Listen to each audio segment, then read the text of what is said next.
बात अगर शोले फ़िल्म की करें तो शोले फ़िल्म का एक-एक सीन, एक-एक डायलॉग अपने आप में इतना बेहतरीन, इतना खूबसूरत है कि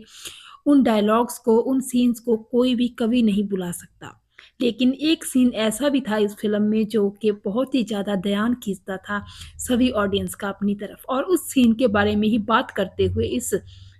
उस डायलॉग के रचयिता और लेखक जावेद अख्तर जी ने बताया था कि कैसे उन्होंने वो डायलॉग, वो सीन लिखा था। दरअसल जावेद अख्तर जी ने ही वो सीन, यानी कि टंकी वाले सीन में जिसमें धर्मेंद्र टंकी पर चढ़ जाते हैं, उस सीन के बारे में बताते हुए कहा था कि किस तरह फ़िल्म की पूरी स्क्रिप्ट, कहानी तो उन्होंने लिख ली थी, लेकिन फिर उनको रियलाइज़ हुआ कि सेकंड हाफ में एक हाइलाइट सीन होना चाहिए, धर्मेंद्र के ऊपर जो फ़िल्माया जाना चाहिए, क्योंकि धर्मेंद्र का करैक्टर थोड़ा-सा इंटरेस्टिंग बनाना था, तो उसके लिए वो सीन जो था डालना ज़रूरी था, एक हाइलाइट सा सीन। तो पूरी तरह डिस्कशन के बाद एक-दूसरे के साथ यही डिसाइड किया गया कि एक सीन रखा जाए ऐसा जिसमें वो टंकी पर चढ़ जाता है धर्मेंद्र, और उसके बाद जो है पूरी डिस्कशन होती है, गाँव वाले आ जाते हैं, इस तरह की। तो ये ज़िम्मेवारी तो जावेद अख्तर जी की थी कि उन्होंने डायलॉग व्लॉग लिखना था। तो उन्होंने खुद ही बताया कि किस तरह फ़िल्म की शूटिंग पर वो पहुँच जाते थे रोज़ रामगढ़, और वहाँ पे क्योंकि पूरी महफ़िलाना माहौल होता था, पूरे लोग फ़िल्म के कलाकार पहुँचे हुए होते थे, तो बहुत ही ज़्यादा एक खुशनुमा सा माहौल होता था, और पूरा दिन वो एक-दूसरे के साथ पूरी मस्ती में, मौज-मस्ती में काम करते थे, और एक बहुत ही अच्छा-सा माहौल होता था। तो उसमें उनको डायलॉग्स लिखने का जो है ख़्याल ही नहीं रहता था कि डायलॉग्स भी लिखने थे, लेकिन उनको बार-बार याद कराया जाता था कि उन्होंने डायलॉग लिखने हैं वो सीन के, और हुआ ये कि घर पर जाकर भी वो भूल जाते थे और महफ़िल में चले जाते थे। तो इस तरह जब 1 दिन पहले उनको फिर से याद करवाया गया कि आपने वो सीन के डायलॉग्स लिखने हैं, तो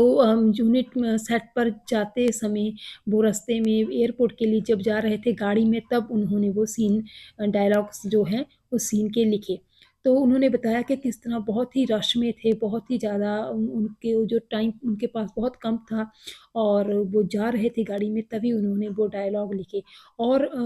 मंज़र तो ये हो गया था कि उनके जो साथी थे, उनके असिस्टेंट थे, वो उनको बार-बार बुला रहे थे कि आपकी फ़्लाइट का बिल्कुल टाइम हो चुका है, और कहीं आपकी फ़्लाइट जो है छूट ना जाए, और आप जल्दी कीजिए। और वहीं पे उन्होंने गाड़ी से उतर कर बस पेन से लिख कर जल्दी से गाड़ी के आगे रख के लिख कर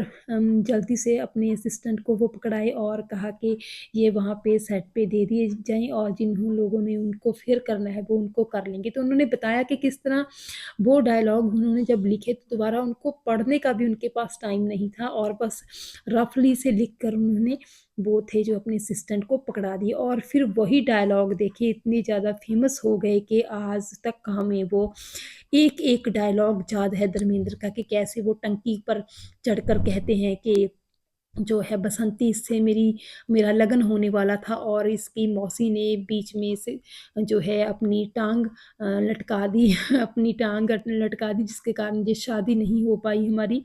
और इसके कारण वो अपनी ज़िंदगी से तंग आ गए हैं। तो इस तरह फिर गाँव वाले आते हैं, उनमें बातचीत होती है कि धर्मेंद्र क्या कह रहे हैं, किन शब्दों का किन इंग्लिश शब्दों का प्रयोग कर रहे हैं।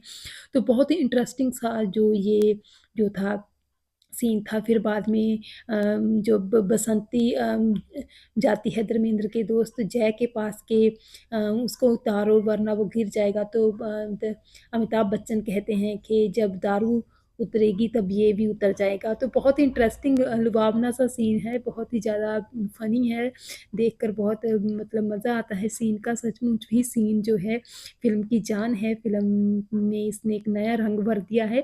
लेकिन इसको बनने का, सीन को बनाने का, डायलॉग लिखने का किस्सा बहुत इंटरेस्टिंग था, जो कि जावेद अख्तर जी ने सुनाया था कि किस तरह रफ़ली से उन्होंने ये डायलॉग लिखे,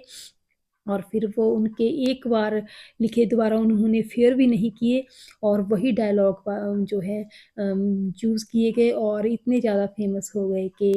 उन डायलॉग्स को जो है क्लासिक डायलॉग माना जाता है आज भी। तो फ़िल्म के ये सच डायलॉग जो हैं धर्मेंद्र ने टंकी पर चढ़कर बोले थे, सचमुच में अपने आप में बहुत बेहतरीन डायलॉग्स हैं।